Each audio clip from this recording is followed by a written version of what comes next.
Well, my name's Sam Comfort. Thanks for having me out to Texas. I hope to see you all in person one day, sometime soon, I think. But in the meanwhile, here I am. Got to talk a little bit. Well, I guess in my bee talks, usually I talk about myself. I stick to what I'm good at, talking about myself. And this talk will be no different. But I'll just give you the update of what Anarchy Apiaries is up to. In a nutshell, this is my 18th year keeping bees for my livelihood. I run about 1,000 plus or minus hives, and I split them into about 2,000 mating nukes seasonally when time permits, and I sell about 3 or 4,000 queens a year. So that makes me a small-time queen producer compared to most of them out there. But we kind of capitalize on quality, not quantity. But for the price of bees these days, I do really well for myself, but it's crazy out there. Does anyone remember when queens were $12? That's what it was when I got started, and it was uh just different times back then. But every year is different. So I'll talk about a little bit about my history, but mostly I'll get you up to speed with what I'm doing right now. So bees and people, people and bees. What is going on with this relationship? Well, uh, in my opinion, it's not the bees that are in danger. It's more the humans that are in danger. Honeybees are going to be just fine. They've been around for 70 million years. We figure that they have the ability to solve problems. And so humans are doing the opposite of what honeybee behavior does. Honeybees go in and they actually diversify a landscape. Insect pollination, actually, by spreading pollen from one plant to specifically one other plant, has been a catalyst for genetic diversity. And it's created all the flowering plants, all the vegetables, all of the food that we eat these days. Whereas humans these days, we're going into a landscape, a whole ecosystem, like tilling it, sterilizing it, and putting it into row farms, if not parking lots. It almost looks suicidal, at least from an ecological standpoint. So I think we have a lot to learn from honeybees. And I think a lot about what the future is going to be like if we continue in this route, as opposed to what natural systems are telling us that they have functioned for millions of years. So I got into honeybees from a permaculture standpoint. Permaculture is like this idea of permanent agriculture, this idea of working with natural systems with the way that they are already doing things and have worked out these nuances rather than trying to control them to human means. And systems that work naturally already in place are inherently valuable. So I'm a treatment-free beekeeper. I've been treatment-free for 15 years at this point, and it's been, the good, the bad, and the ugly. I like to say it's been up and down. It's been, at times a struggle to get the right genetics at the right time, and I'm always fighting the weather, just like any other beekeeper, just like any other farmer. But by taking kind of a trifocal lens on the problems in the beekeeping world, I've seen some results by like mitigating and working on every one of these three factors. I like this phrase treatment free, but not stupid.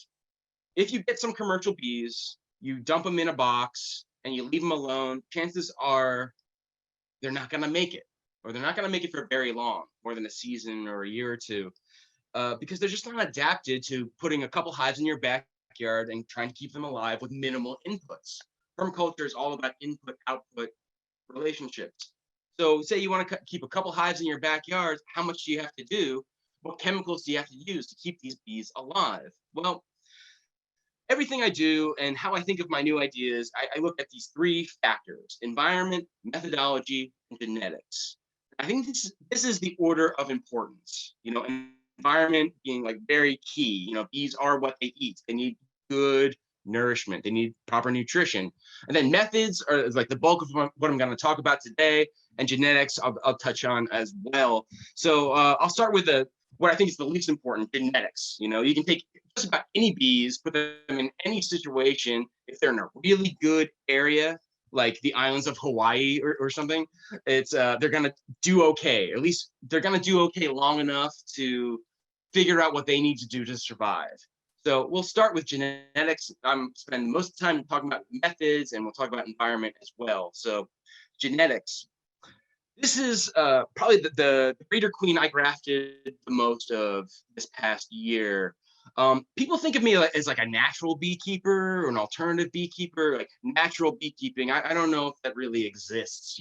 That's kind of a paradox. Natural beekeeping in itself, I don't know if that's a natural practice, but uh, that's something that I shoot for, really. It's like I'm not gonna like reach nirvana in this lifetime, but it's still something to strive for. So natural beekeeping, it's something to strive for. But this is an instrumentally inseminated queen that I hired or like to happen. Um, Her genetics on the mother side, it was a queen cell that I got from the Mixa family in Florida, buddies of mine who raise queen cells in Florida. I got some of their red pin line. This is a line that the Mixas breed just for vigor. They're in North Florida, so it's a good Florida adapted stock. I keep these from the upstate New York, almost the Canadian border, all the way down to the southern tip of Florida in several locations, 50 some locations I have now these days. But these Florida adapted queens had been bred for vigor and also mite biting. The mixes count mites on the bottom board, things like that, and breed these for vigor and mite biting. So I got some of this red pin line as queen cells. I let them emerge as virgins. And then a couple friends of mine and we sent these virgin queens to Dr. John Harbaugh in Louisiana. He was one of the guys at the USDA lab in Baton Rouge who discovered and propagated the VSH trait, Varroa sensitive hygiene. So of all the lines I've tried Russian bees, I've tried Purdue mite biters, I've tried a lot of different mite resistant stock. And it's the VSH being like honed in on one specific assay of the culling brood of this pupa that is infected by reproductive mites. By having an assay that can tell if the pupa comes to fruition with reproductive mites, by selecting for hives that don't have reproductive mites in that assay, by uncapping the brood, it's a very tedious procedure. They were able to breed the Varroa sensitive hygiene, VSH. It's different than freeze drying brood or doing the normal hygienic assay like the Minnesota hygienic was bred for. The VSH is specifically mite-based hygiene. So I took this Florida adapted, awesome mite biting stock, a couple of these virgin queens, and I sent them to Dr. Harbaugh in Louisiana, and he inseminated those queens with VSH stock, and we got about 10 of these queens back. And number 94 was awesome, and I grafted probably over 2,000 queen cups from this one queen alone, and she's still doing well. I still have her down in Florida. So talking about genetics, there is like a genetic factor to solving the mite problem. I think all beekeepers agree, all academics agree. Really, if a lot of academics say that if we never treated for Varroa mites, and I spend a lot of time in my talks talking about Varroa, of course, if we never treated for Varroa mites, then there would have been probably a 5 to 10 year lull. A lot of beekeepers would have gone out of business. A lot of them did anyway, but we would have recuperated. Things would be more or less maybe back to normal. Bees have handled so many different parasites, so many different pests in their 60, 70 million year evolution that these pests are now considered benign. We saw this in like tracheal mites, a big problem for a couple of years in the 80s, but now beekeepers don't even think about them. Varroa was a different issue because tracheal mites kind of set the stage. We started using menthol and like kind of chemical, like more harsh treatments to treat tracheal. It kind of mitigated itself over a couple of years. And then when Varroa came, most beekeepers were ready to use some sort of treatment, but try to keep their bees alive. They have families to support, they have growers contracts to meet, they've got payroll. I don't I believe that what they do is like okay. I mean, me calling my business Anarchy Apiaries means that I don't make rules for other beekeepers. You know, I'm friends with treaters, friends with not treaters. I don't like the polarity that has been happening in the bee world. You know, I think we can all get along. It's too small of an industry to have this internal fighting. But I do believe in that treatment free, but not stupid. You know, we can kind of like wean our bees off of treatments. We can do this by several means: integrated pest management, selecting and breeding queens that seem to survive without treatments, and propagating your stock. Or even what I do is like more of a Darwinian black box. Black box meaning you don't know what's going on. It means you don't know the mechanisms that the bees are using to survive. That being like, it might be Varroa sensitive hygiene, the culling of a pupa, or we understand now that there is an uncapping and recapping behavior, that some of these survivor bees are actually uncapping the pupae and exposing that cell to more oxygen than normal. And that seems to compromise some of the reproduction of the varroa mites. And the bees will actually recap that cell with wax, fresh wax. And so they actually are saving their own pupa, but hindering the reproduction of the varroa mite. And this is a behavior that's been seen in John Kiefous's bees in France, and bees in the Arnott Forest in New York that Tom Seeley has studied. And I believe it's one of the mechanisms among many that bees are using to keep down varroa. So the evolution is happening whether beekeepers are participating or not. But I think as beekeepers, as humans, being cognizant of this situation, we're better than that. We're better than just like letting nature take its course and letting a varroa run rampant in our hives. We can mitigate the situation. We can keep enough bees alive, still run even a business and like make a living at this, and adapt our bees to survive with varroa. So this is what I've been doing since I went treatment free about 15 years ago. The first year was 2005. I was out west doing migratory pollination. I spent about 5 years working for large scale commercial beekeepers, kind of learning the ropes of industrial bee farming. You know, amazing what we can do with bees based on their biology. So I got a call from one of my bosses in Vermont. His bees were crashing. He crashed from 1,000 hives down to about 200 hives, all from varroa mites. He moved what he had left down to South Carolina. He couldn't find any help, you know. This is before beekeeping became like popular, before colony collapse disorder and stuff. So he called me up and asked if I would come back and do whatever I could to save the bees and save his bee business. And I said, sure, not knowing any better. So there's no guarantees in the bee world. And he stressed the fact that I was going to be all alone. So I showed up in South Carolina with what bees he had left, trucked down from Vermont, and taking them over. I started going through the hives, and I saw that he was down to about 200 hives from 1,000 that he had brought down. And he had a white strip in every single box, a checkmite strip. Checkmite isn't used anymore. It's a coumaphos product. It's an organophosphate, really nasty stuff.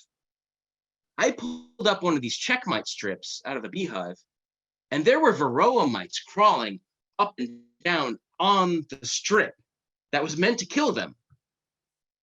The mites had developed resistance to the coumaphos. I literally witnessed the resistance to this treatment. And I knew right then and there that there must be a better way. This was a dead end road. Trying to fight the mite is a dead end street. It's the bees that we have to support and enable, you know, answer their needs, to give them the time and the resources to combat this pest, make it more of a benign pest like tracheomites and all these other mites that live on bees. Used to be very virulent. I bet you wax moths used to be very virulent, but now they're kind of a secondary thing. So I wanted to enable a breeding program. I wanted to graft from the survivors, but propagate the survivors as quickly as possible. So I taught myself how to graft. You know, I did some quick reading. I met with some beekeepers who showed me the ropes in South Carolina that spring in 2005. I started grafting with a paper clip. It's all I had. I do not recommend the paperclip. It didn't work that well. I was rolling the larva out of the cell that was mashing it up. I was using sunlight to light the larva, and that was just frying it. So I was doing everything wrong. But when the Tupelo bloomed in South Carolina, it was just such a forgiving honey flow that things actually started to work. My grafts actually started to take, and the queens got mated and started growing their little splits I had made. And then I started having to split the splits. And surprisingly, by 2 months later, I had the operation back up to 1,000 hives. We hauled them back up to Vermont and New York, put them on a dandelion honey flow. And some of those queens that I had raised went on to make over 200 pounds of honey in their hives. I was hooked. I didn't care about honey or really any of that. I just wanted to focus on the genetics and continue a breeding program, not just for Varroa resistance and disease resistance, but just for northern hardiness and all the things, but just to make make less inputs into beekeeping, make it simpler for everybody.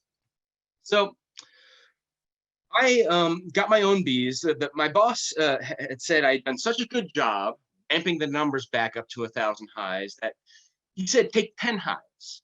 Take 10 of whatever you want. These will be your bees. Find yourself a bee yard. This is a bonus because I was working at less than minimum wage anyway. So, and those were the first 10 hives I had myself. And that spring in 2005 was the last time they were treated for anything, I intended from the get-go to, since I had seen major mite losses and all kinds of problems in bees, I intended to IPM to like select, do mite rolls, and just like breed from the lowest mite hives. But I never got around to it. I was too busy making more bees all the time. Once I learned how to graft, I was like off and running, and I just making more bees like every single day. And that was a long time ago. So it's like I'm still in business, whereas all my friends said within 2 years all my bees would be dead, but that didn't happen. So, well, I started grafting a lot that spring in Vermont, and I put those 10 hives into winter. I kept working for other commercial beekeepers. I spent about 5 years working for migratory pollinators in Montana and Idaho, California, and Florida, learning the ropes of all this kind of like management and stuff. But I started like working on my own stock. Eventually, I took the stock down to Florida, split 5 hives into about 150 little 3-frame Langstroth nukes. And I brought them up to New York, set them on a dandelion honey flow in the spring. And I looked around and I didn't have another frame or another box or anything to put these growing bees into. And at that point, I was like totally broke. I burned through all my pollination money and my wages at that point. I was living out of my truck and just like camping in bee yards, So I decided it was time to like really I think about what I wanted to do as anarchy apiaries. That's when I coined the term anarchy apiaries. It was then that I found the means, found like the mission of the business, and that is to bring the means of production back to the beekeeper, to make beekeeping simpler, to make it more affordable, to make it more accessible to people like me who couldn't I split my 5 hives into 150 nukes in Florida from the survivor stock I had grafted. I was really proud. I had broken the brood cycle. The mites were really low. I got them all on this clean wax and stuff. And I couldn't afford to buy 150, 200 Langstroth setups. That'd be $20,000 in debt, $30,000 in debt. And I didn't want to do that. So I started experimenting with a lot of hive designs. Bring the means of production back to the beekeeper. And so I started messing around with top bars and anything I could figure out. I started grafting into these top bar hives. It was really like Les Crowder, Wyatt Mangum, and me were the only ones like keeping top bars at anywhere I could find in the country. So I was grafting into these top bar hives. Anything you can do in a Langstroth hive, you can do in an alternative hive like this. But I started thinking, I loved my top bar hives. I wasn't interested in honey. I was making some comb honey and stuff, but I was just interested in some like healthy bees, rating the brood, rating the health, and furthering the breeding program. So I started propagating these topper hives, and there were so many benefits. They were cheap. I was building a box for like less than $5. But really, if you show me a dumpster these days, I can build you a couple of top bars, or a couple any kind of beehives from the contents of any kind of dumpster. They just need a hollow space. It's remarkable how resilient and adaptive bees are. So I was grafting into them. I was doing these commercial methods and these more natural beekeeping methods. Natural beekeeping. But I was kind of thinking of where I was fitting in the beekeeping world. Was I maintaining a bee sanctuary, or was I a commercial queen breeder? Like, who was I in this? Like, how big did I want to get? Well, it was around that time, probably 15 years ago or so, that I visited Kona Queens in Hawaii. And these are just some of the Kona Queen cell raisers that I saw when I was there. This was amazing. This is before Varroa and everything, and this like blew my mind completely. These are just some of the Kona Queen cell raisers, and their system was awesome. Just like from a bee biology, how they adapted the bee behavior to as a means to an end. So what you have here are these rows of cell raisers, and this is a double nuke system. You have got like a 5-frame nuke here and here. So there's a queen on this side, and there's a double nuke here, a queen on this side, and an excluder spanning the gap of those two double nukes. That queen excluder is topped by a single 10-frame deep. The queens can't get up through the excluder to get to the other side to kill each other. And there's a pipe running down each one of these rows. That pipe is hooked up to a giant mechanical bellows. That bellows blows smoke down the length of this pipe. And that pipe runs through, so that smoke runs through the pipe into the bottom of each one of these nukes. That smoke blows and runs the young bees up through the excluder into this top box. And then once they have enough bees in this top box, they slide in a piece of sheet metal and make that top box queenless. Like that. They let it sit queenless for a couple hours, and then they will put their graft in to that hive. It was kind of phenomenal. About 5.5 days later, those queen cells are capped. They're moved out to an incubator, and the process is repeated. And at this time, Kona Queens was producing about around 300,000 queen cells and queen bees a year. They were the largest in the world. It was kind of phenomenal. So I knew I wasn't going to get at this scale, but I was just like so amazed at how you could use the bees and to propagate certain genetics as a means to an end. So I was certainly grafting a lot, trying to raise really nice cells. I wish these were my queen cells. These queen cells were raised by Mike Palmer. He's a good buddy of mine. I know he's been to Texas in the last year or so. So these queen cells look excellent. And I don't look at the length of the queen cells. I look at the amount of jelly that is in these cups. We all tend to use plastic queen cups these days, and you can actually see the royal jelly. And look, they are full of royal jelly. That's the magic of Vermont in the summertime. And I wish I could raise this many in a single cell raiser, as well as Mike Palmer. He's a good friend, and I go to visit him all the time. So I was grafting a lot, various different systems of grafting. They all work at times. I was raising lots and lots of queen cells. And so I needed lots and lots of boxes. So I redesigned my top bars into something a lot smaller that I could just drop cells in and work on a 3-week cycle.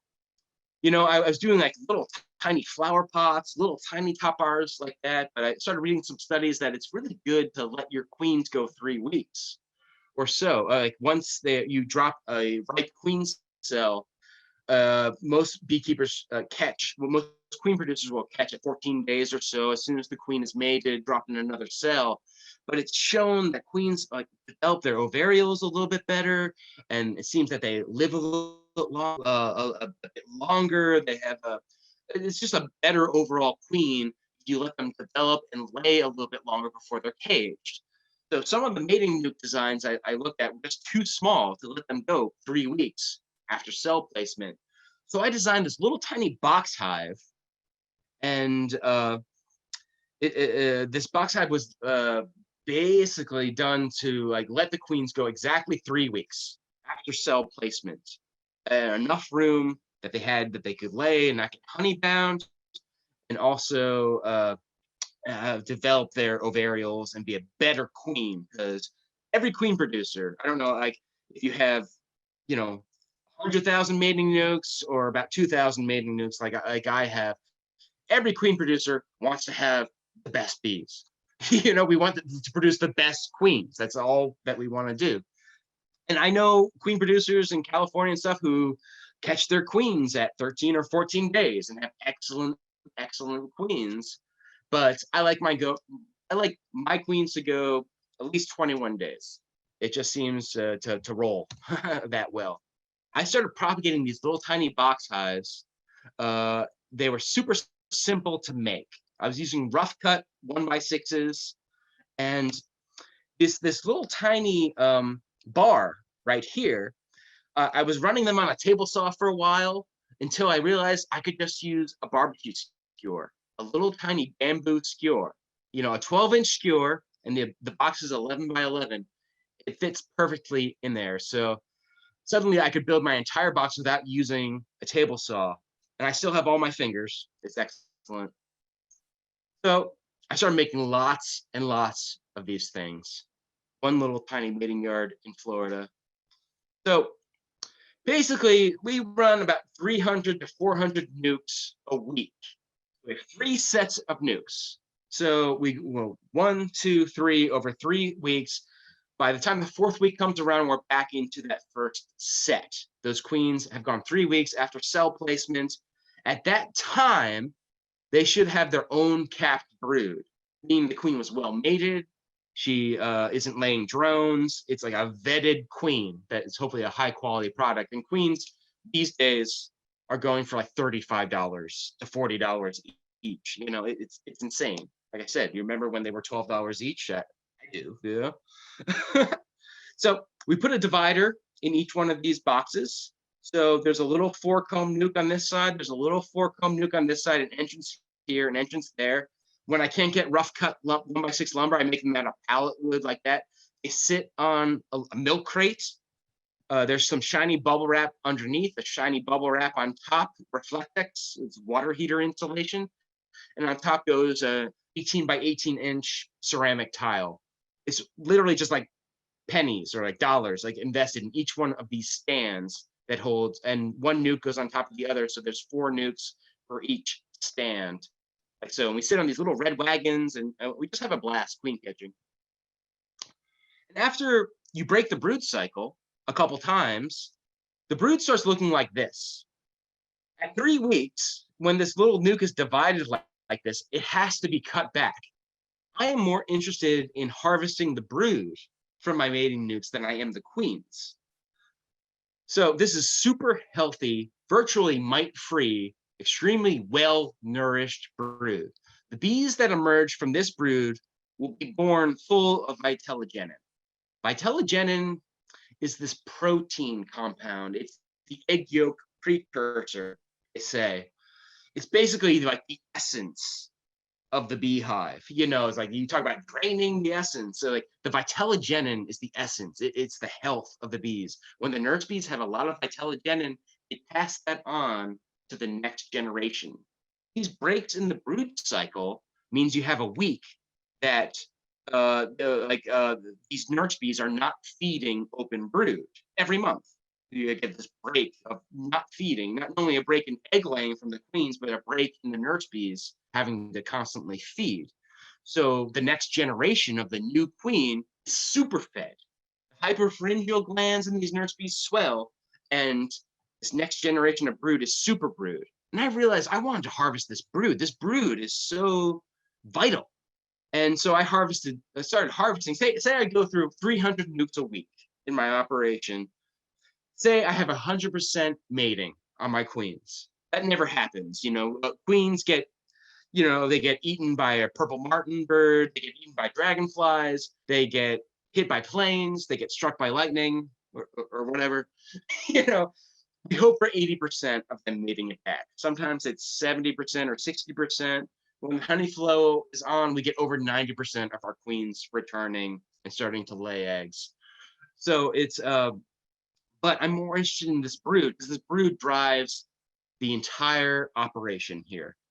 I'm This brood means that I harvest brood every year and every round, every week from each set. And so this brood, I keep it, and the first set of brood go to my cell raisers that are raising next week's queen cells. And I also use the surplus brood to make splits. I keep like the top tier of the queens every week and I put them into out yards. So that means my out yards, I don't have to split these out there. The only reason I even maintain out yards is to test different families, different stock, see their honey production, their winter survival, and their mite resistance as well. So it's a brood factory, the mating yard is. So this brood, when I catch this brood every week from the mating nukes, I will bank it over a queen excluder on one of the hives. And so this brood gets banked, and by next week, it goes to boost a cell raiser. I bank it because I don't want any open larvae or eggs on that brood. Because if I put that brood with an open egg or larva into the cell raiser, they'll raise a rogue queen cell rather than what I graft into there. So you know what happens if there's a rogue queen cell, she'll probably emerge first and she'll kill my entire graft. That's never happened to me before. I always catch every rogue cell and stuff, but yeah, I'm just kidding. There's rogue cells all the time. Yeah, but that's why queens are so expensive. Like things go wrong in the operation, even here.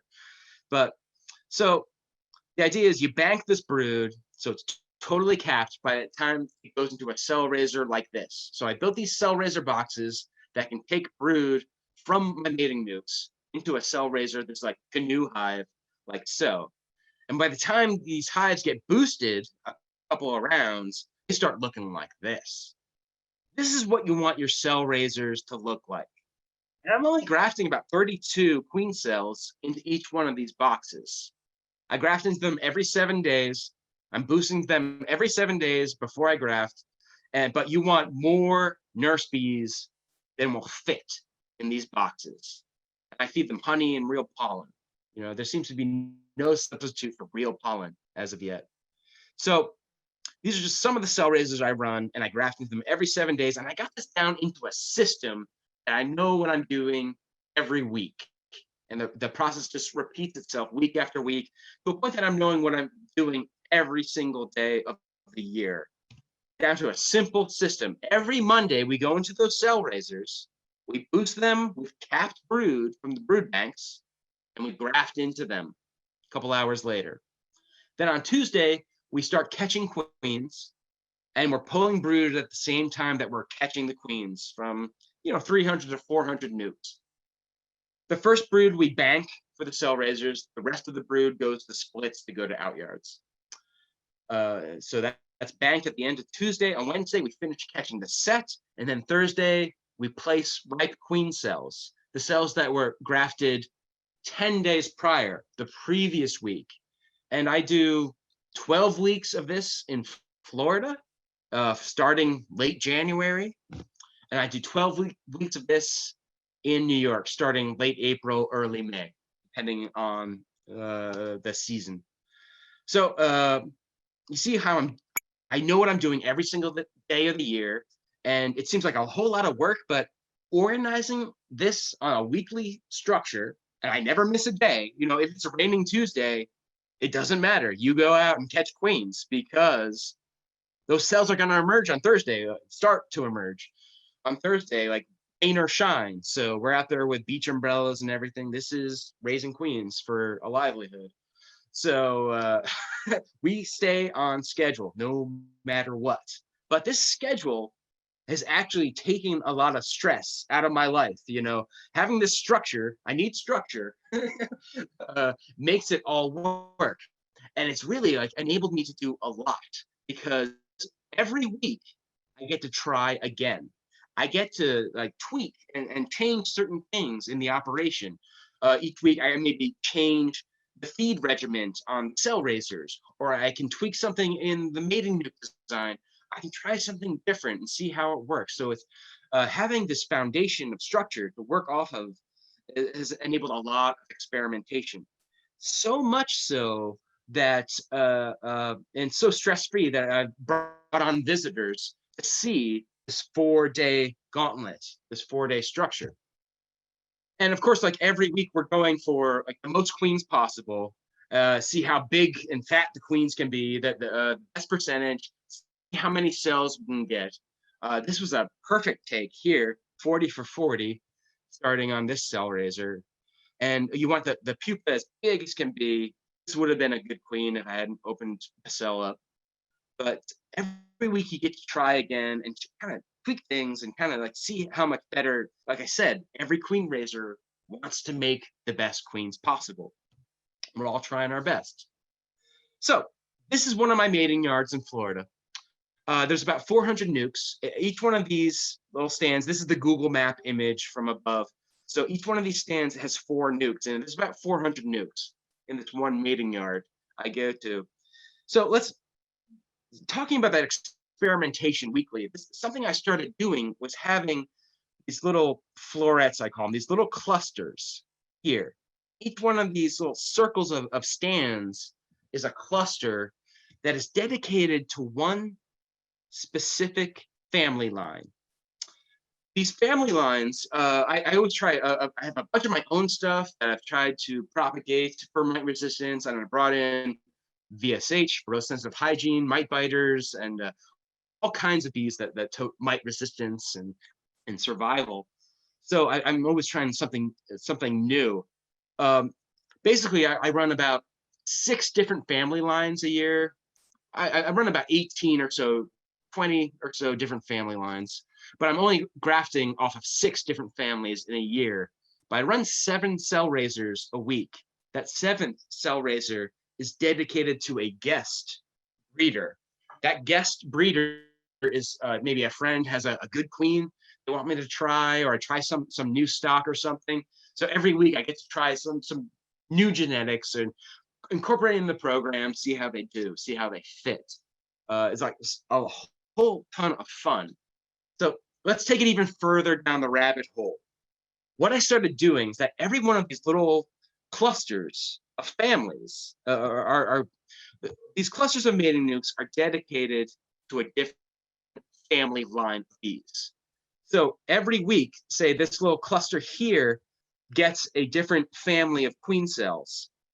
Well, we'll get the same family. This is one family. This is one family. So week to week, or catch to catch, every 3 weeks, they get the same family. So it's always the same family of queens. And this little stand in the middle is the brood bank, which also gets its brood cycle interrupted to knock down its mites.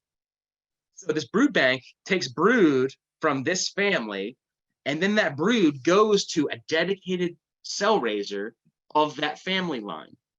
This kind of like secludes the systems that every cluster always gets its own queen cells.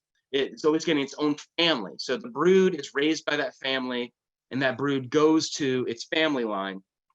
And so I figured that having the same genetics of bees in the nuke that are caring for the virgin queen before mating, you might get a better mated queen. She might be well nourished. She might get a better acceptance as a cell, and also from her mating and stuff. And there's also all these epigenetic benefits. Epigenetics, this genomic study, is this idea that the families, like there's an evolution that is social rather than genetic. This context of the culture, the environment is influencing the genes, so that genes can actually maybe change a little faster than genetics explain. So, but basically my understanding of epigenetics is like, if you take a white horse, paint black stripes on it, its offspring will be a zebra. That's an extreme case. That's not actually true. But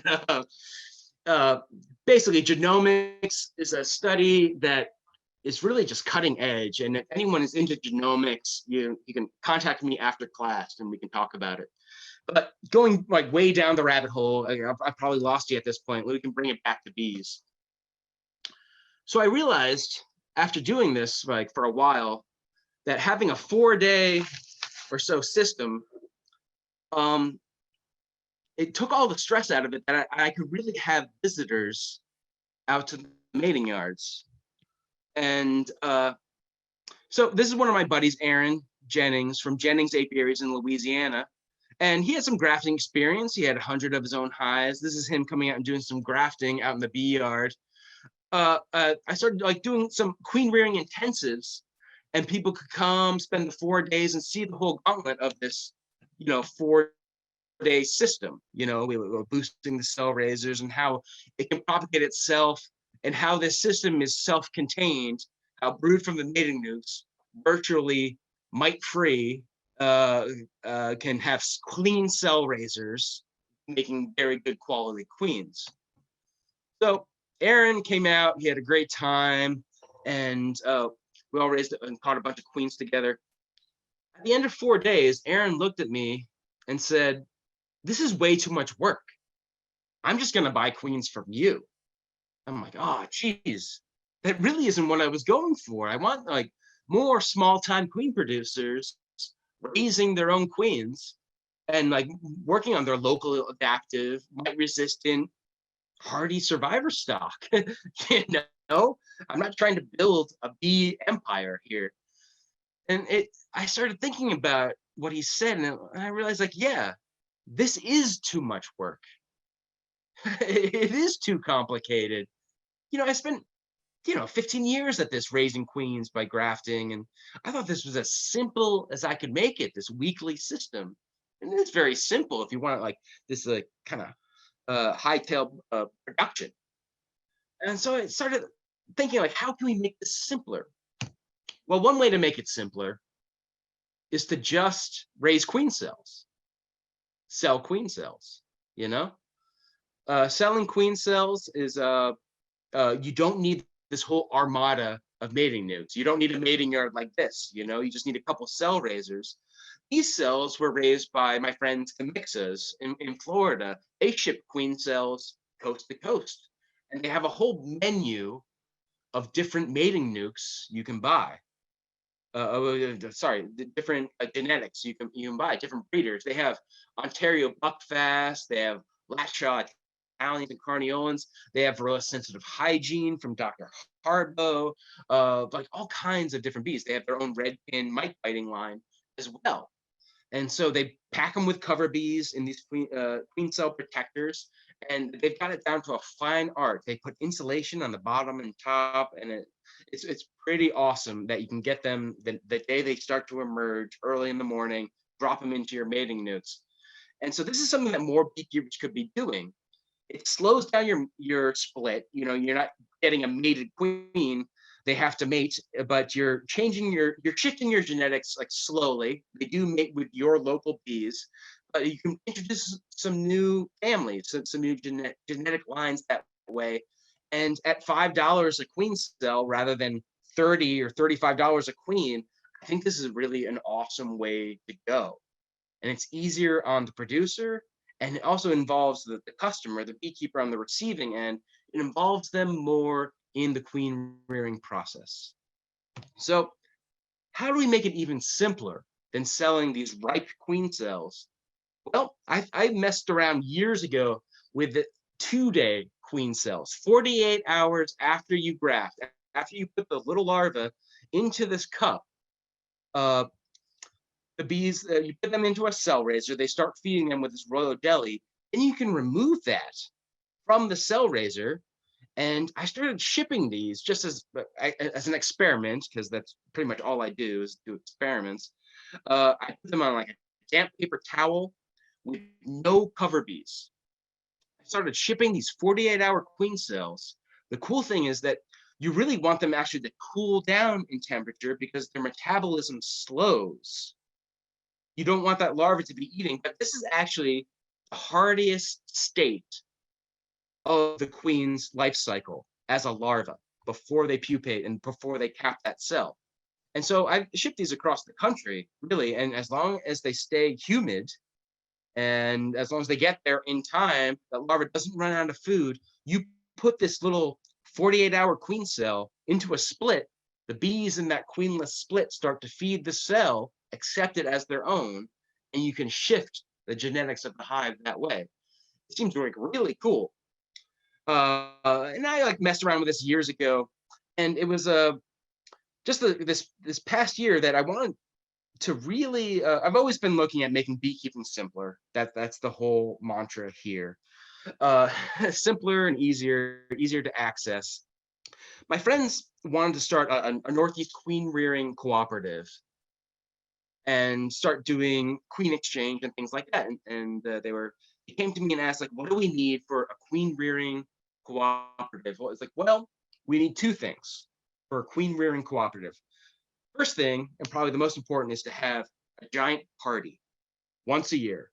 Like, we're farmers. Like, nobody makes a great living farming, but we throw great farm parties. Beekeepers are the same. These like, we'll get back to having parties. I swear.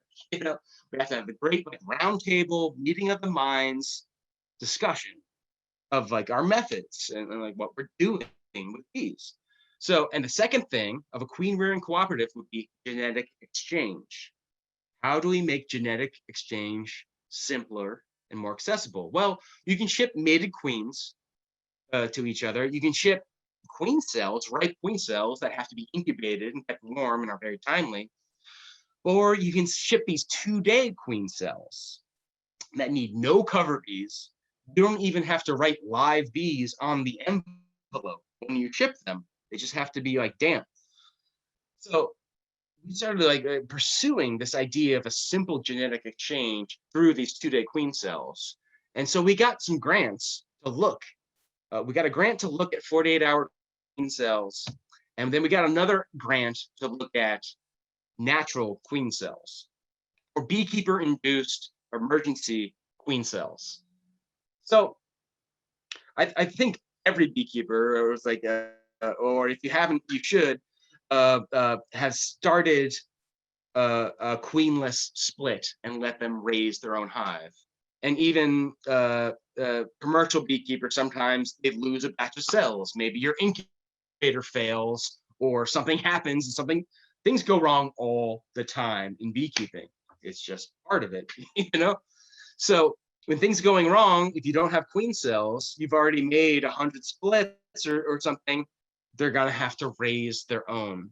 So ever since I started in beekeeping, I've let bees raise their own cells. I've used swarm cells, but I've also just, like, made simple splits that were queenless.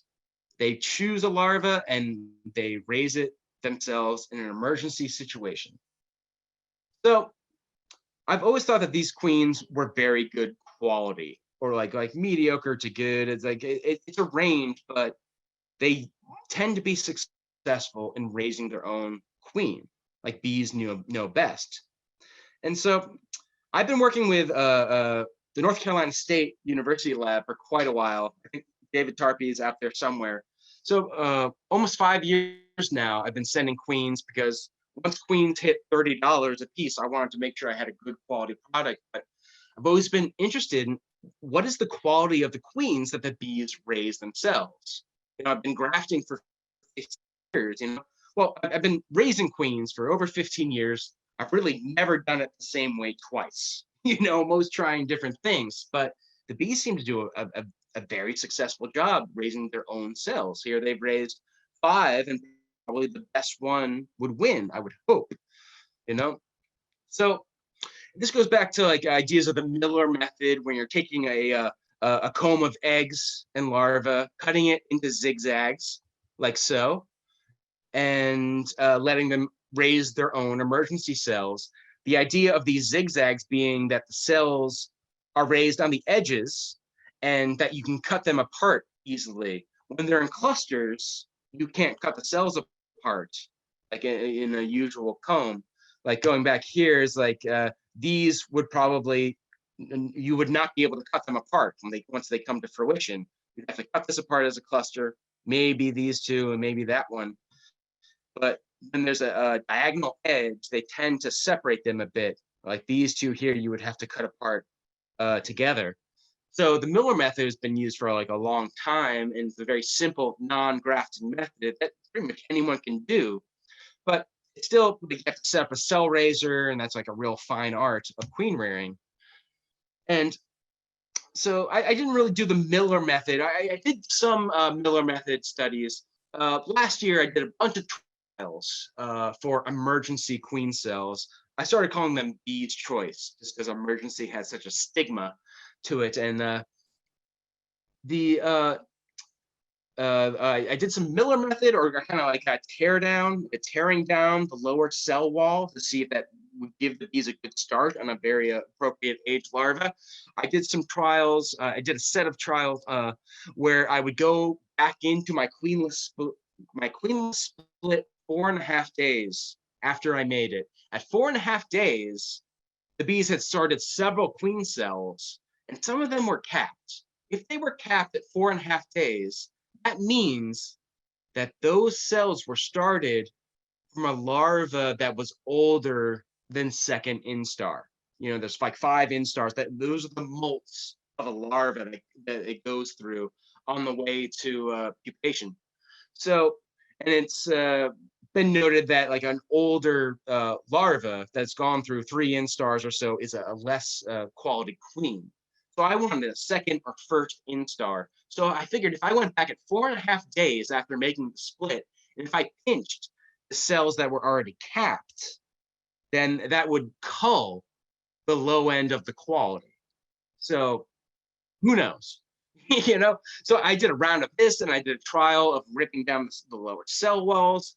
When I've done emergency cell raising like this, the results seem to be good, 70% to 80%, or even better sometimes on the mating percentage. I see queens that are on like kind of the small end, just like size wise of a mated queen, compared to my grafted cells. But I also see queens that are on the large end, or even bigger than anything I've ever grafted. There's like huge queens, which is what everyone wants. So it's but bigger queens maybe having more ovarials, maybe being longer lived, but who knows? I've seen small queens live for years and years and lead productive hives and stuff. But everybody wants the big queen. So, and when I sell a queen, I want her to be of a good size and a good quality product, since they're like $40 each now. So I just want to like find some methods that I don't have to graft, something that any beekeeper can do, even with one hive in their backyard, but kind of cull that low end of the quality. So I did a bunch of trials like to see like what that would do. And so I found that there was no difference between tearing down cell walls, or whether just letting them go, or whether like pinching cells that were capped prematurely. And so we got another grant for that this year. We got a grant for 48-hour grafted queen cells, and we got a grant through SARE. That's a SARE grant is Sustainable Agriculture Research and Education, to also look at these emergency queens, or Bee's Choice queens, as I like to call them. It doesn't have that stigma of emergency. So these are like some of the reports that we got back from the North Carolina State University lab. And if David's out there, I just want to thank you for making this happen. And every time I've visited the lab, it's just like a think tank, just like brilliant bee scientists there. It's just like so awesome what's going on there at NC State. And this is like the most objective data that we have for comparing queen quality like that. So this is morphometric analysis and insemination analysis. David will talk about this afternoon in more detail. But this is just one of the batch of these Bee's Choice queens that I sent this year, supported by our SARE grant. And they got an A. And David has told me in the past that an A+ is technically impossible. So I'm happy with an A. But this is how they graded.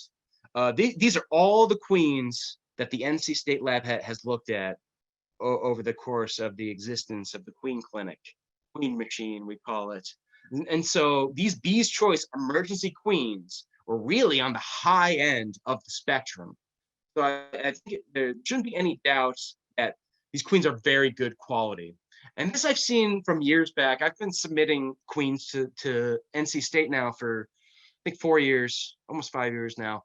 And even early on, I always like would throw in some random weird queens. And one of these Bee's Choice emergency queens raised by a nuke where a grafted cell failed, uh, it came back at like 10.8 million sperm inseminated in this insemination quality, how many sperm that the queen was mated with. 5 million is considered like the norm, and they typically see under 2 million, but over 10 million, I don't see how that's even physically possible. So it was actually 4 years ago, I had a queen return with over 10 million sperm that was an emergency queen. And so that really got me going on this. And last year I had an emergency Bee's Choice queen come back with 13.3 million sperm. So if anyone has a queen better than that, and you have like the methods that produce that queen, certainly see me after class and let me know, because we're all in pursuit of the best queens all the time, of course. So, but this is just bees gone about their own devices, little tiny nukes actually raising their own queen. So as part of my emergency queen or walk away split branch research, we call it walk away splits because you just make the split and walk away, come back in a month is what we did. It's pretty wild to see. So here's one of these queens checked like before she is mated. She's a virgin queen. Actually, this is her birthday. This is this queen's birthday, and here she is caught in the act of slaughtering her sisters. She emerged from this cell right here. The worker bees are already going up to clean it up. She has already destroyed this one of her sisters. She's probably going to kill this one next. Hopefully, she will be the best queen. So let me bounce back here. Eating controls. How do I do this? Well, I'm going to see if I can minimize this. Trying to get my video back up, but I don't know if that's going to work or not. We'll see.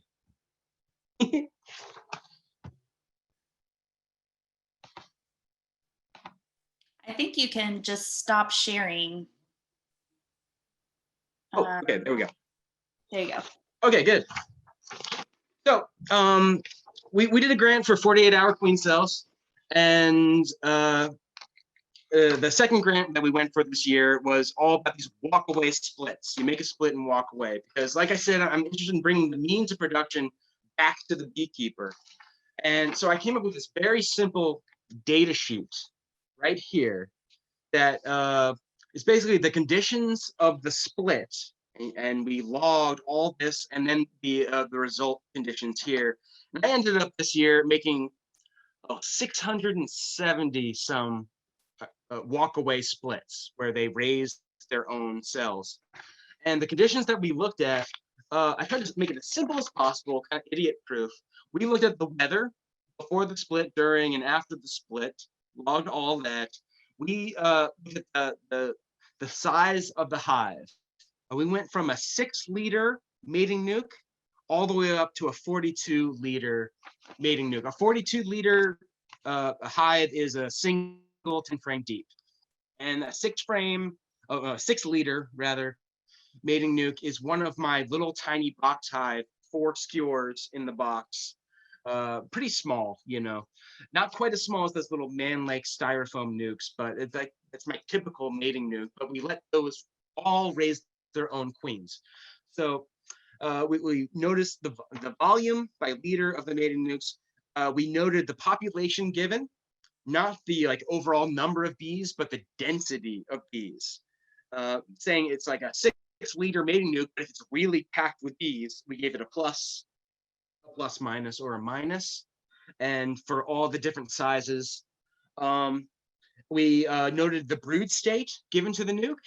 It was mostly eggs, mostly open larvae, or mostly capped brood. In the conditions, we noted the age of the comb of the larva or open brood given. So like old wax, again, plus, minus for new, medium, or old comb. And we noted the brood and food origin into the split, whether it was mixed origin from 2 different hives versus a single source hive. We noted if it was given empty comb, empty space, given foundation, or no extra space, if it was really crammed into that mating nuke. And we also did some confinement time experiments, saying if the split was kept in the same yard, well, you can make a split, you can move it in the same yard, you can move it to a different yard. We also like noted some, well, confinement time we did when we, okay, let me say like, we noticed if it was moved. If it was moved in the same yard, we noted it was moved in the same yard, or if it was moved to a different yard, or if it was kept in the same place and just dequeened in plates. Some of the splits that we kept in the same yard, we put into confinement time. So like from like even like 1800s, like Doolittle and like C.C. Miller and a bunch of people talked about confining bees, you know. So we here we go. So Doolittle talked about confining bees in a way that was like 2 to 3 days. You know, everyone talks about like you screen your bees in, you put them in your basement, you put them in dark, cool space for a couple days, and that can be well, good or bad. It can really stress your bees out if they get too hot, but it seemed to be a good way to kind of bond the bees to the open larva. And probably people who have tried a walkaway split, if you move the queenless section to a new spot in your yard, a lot of the bees will fly back to the position that they came from. And you can lose your split pretty easy that way. And so what I find is that if you confine the bees, they will bond to that larva 2 or 3 days. So we did a bunch of confinement trials from like 2 or 3 days, and just to like note the success, and left them in the same yard, put them in a new position that way. So we got data on that as well. So we logged all of this data of how the splits were made, and then the resulting data was the mating percentage, if you have a mated queen or if it was a miss. And we noted the queen size, which is pretty objective, whether she's like small, medium, or big. And we noted worker population and things like that. We're also going to look at supersedure rate of like how many are superseded over the course of the season. We'll look at the winter survival, and we'll look at the spring vigor, their like spring population, of how well they do. So it's pretty cool. We're going to correlate these results with the conditions that they were created in, and hopefully have some kind of some recommendations that we come up with of how to make a walkaway split. We all try walkaway splits, but what if I told you that, oh, you really ought to move them to a new yard, or oh, you really ought to make them this strong, or things like that. So we're still running the statistics on all of this data. Like I said, 670 splits, but I can tell you right now that we're getting very quality queens from very small hives. The population density is more important than the overall population. The majority of the queens of those 600 some splits were raised in these little tiny 6-liter hives, and they were raised very, very good queens, as like shown by the NC State report, like here. So they look pretty good to me as far as the national average. So it doesn't matter the size of the box you make your split into. It's more about the density of bees. So you can make a very small split that's queenless. They can still raise a very good quality queen, as long as they retain their bees. So I'll have more results from this, once this grant comes full circle and we run all the data on mating percentages and things like that, it's pretty exciting stuff because, I still graft. I still am like a big queen producer, but this is something that anyone can do. Anyone can make a walkaway split. And in these this walkaway split trial, I've done several different methods. I've like drummed bees up out of hives, just like banging on the sides, like people used to do with skeps through like medieval times. People would propagate bees by drumming up the bees and queen into an empty skep. They would harvest their honey that way or make splits that way. So I've done some that way. I think maybe my favorite and the most easiest way, and something that anyone can do, even in your first year, is pick up a hive that you want to split, has a good population, pick it up, move it to a new location in your yard, and move back some of the resources that they need to raise a queen. You're picking up the whole hive, moving it, move back a comb of open brood, a comb of food, at least, maybe some extra young bees, things like that. So pick up your hive, move it 5-10 feet away, and in its parent position, move back the resources it needs to make a queen. That way, you don't have to find the queen. You could be a brand new beekeeper, not knowing how to make a queen. It could be your first hive.